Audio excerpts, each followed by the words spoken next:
আসসালামু আলাইকুম এভরিওয়ান। আজকে অনেক দিন পরে বাজারে গেছিলাম, তো বাজার থেকে নিয়ে এসেছি গরুর মাংস। মানে আমার যেটা যেটা প্রয়োজন ওইটাই আনছি। পেঁয়াজ আনছি 1 কেজি, কাঁচামরিচ আনছি, আপনার এই যে ভেন্ডি আনছি। এগুলি না আমার ডাল দা রান্না করতে, মানে ডাল দা রান্না করে খেতে অনেক ভালো লাগে, আর ভাজি অনেক পছন্দ। এটা কার পছন্দ কমেন্ট করবেন।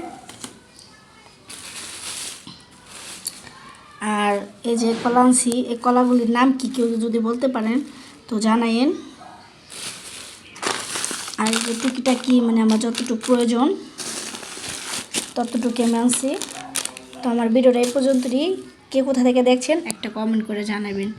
আর মহিলা মানুষ বলে কথা, বাজারে যাওয়াটাই একটা সমস্যা, তারপরে যাইতে হয়, কিছু করার নাই, কারণ যেহেতু রান্না করে খাইতে হইব। এটাই। সবাই ভালো থাকেন, সুস্থ থাকেন। আল্লাহ হাফেজ।